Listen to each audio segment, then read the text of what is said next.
Huwag na kaya magulat kung magpalit ng import itong Magnolia Hotshots dahil natalo na naman sila sa NLEX Road Warriors at 0-2 na ngayon yung kanilang record.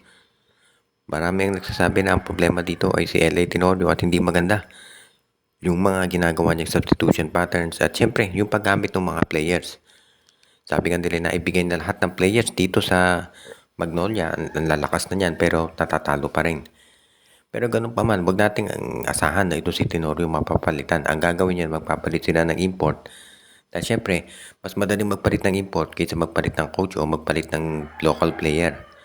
So kahit na okay yung scoring nitong si Nuni Umot, malamang palitan pa rin yan. Ang tanong, sino ba dapat akunin nitong Magnolia? Kasi kung titignan natin, okay naman yung laro niya, pero siguro, mas nababagay dito sa hotshot sa isang sentro. Kasi itong si Nuni Umot, ang nilalaro nito ay power forward para sa Magnolia. Ang nangyayari ngayon, itong si Xavier Lucero na pipilitang maglaro bilang small forward o tres. Mas komportable itong si Lucero na paglalaro bilang 4 at yan ang dahilan kung bakit hihirapan itong Magnolia. At maraming nakapansin na yung rotation nila ay magulo ngayon. So, wag na tayong magulat kung ang gawing adjustment dyan ay magpalit ng import. Marami pang mga games dito sa PBA. Pero syempre alam ng Magnolia na mahirap mabaon ngayon. Dahil maski na yung katulad ng Terra Firma nakita naman natin, ang laki ng difference kung meron kang solid na import. Biglang tumakas itong Terra Firma at hindi pa nakakalaban ng Magnolia itong mga powerhouse katulad ng TNT at San Miguel. Kaya wag na tayo magtaka kung itong sino ni Umot ay palitan ng Magnolia dahil yan lang yung pinakamadali na pwede nilang gawing solusyon dito sa nagiging problema doon sa kanilang roster sa ngayon.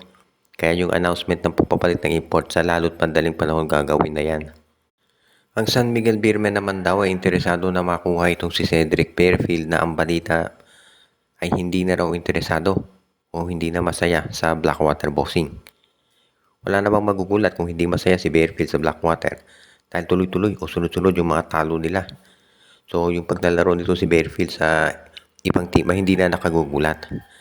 Pero may mga magsasabi na malabo itong mapunta sa SMC dahil yung Blackwater ay hawak ng MVP group. Ang pinakaiba lang kasi ito si Fairfield ay meron siyang stipulation o option sa kontrata niya na pwede siyang maging free agent pagkatapos ng 2 pang conferences. So kung natutunogan na ng Blackwater na itong si Fairfield ay gusto nang umalis sa Blackwater, malamang nga i-trade na yan. At ito namang MVP group kasi, yung tatlo nilang teams, itong NLEX, Meralco at itong TNT, meron na mga solid point guards. Si TNT, nandiyan si Heading. Sa Meralco naman si Jason Brickman. And of course, si CJ Cancino. At itong NLEX, si Robert Bolick. So, wala na talagang pwesto dyan si Fairfield at hindi naman yan siyempre papayag na maging basta-basta backup na lamang. So, wag tayong magtaka kung ito si Fairfield talaga ay ilipat na dito sa SMC. Basta solid yung maging kapalit. Malay natin maging 3-team trade yan at mapunta sa San Miguel. Kapalit ng rights ni Christian Stan Hardinger na ibibigay naman sa Blackwater at eventually mapupunta yan sa TNT Tropa. So isa yan doon sa mga posibilidad na mangyari dito. Lalo na at itong San Miguel Beer ay talagang interesado daw na kumuha ng top caliber point guard na siya kulang na lang doon sa roster nila. At yun nga katulad ni Fairfield, nakikita nila na magiging solusyon dito. So, kung makuha nila si Fairfield, wala tayong dapat ikagulat dyan kahit na ito yung nasa MVP group dahil marami namang mga trade assets na pwedeng ibigay itong Terra Firma para dito kay Cedric Fairfield at yung iba pang mga teams.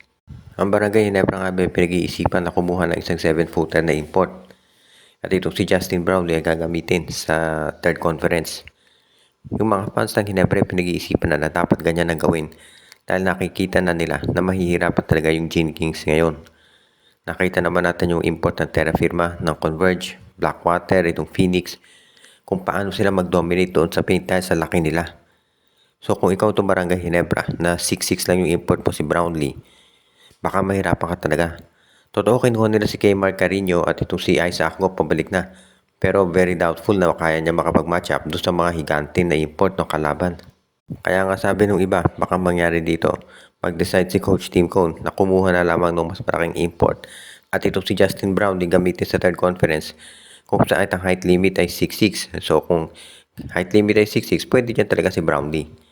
So sa ngayon mukhang ito na talaga yung nakikita natin na po pwedeng mangyari sa Barangay Ginebra. Pero hindi pa yan guaranteed 100%. Gustuhin pa ni Coach Tim Cole na subukan muna itong si Justin Brownlee kung uubra talaga bilang import dito sa Commissioner's Cup. Kung sa bagay dati, malayo naman ang nararating ni Brownlee kahit Commissioner's Cup import. Pero kinakailangan syempre na i-consider natin na hindi na rin para si Brownlee at high caliber yung mga imports na nakuha ngayon ng mga teams.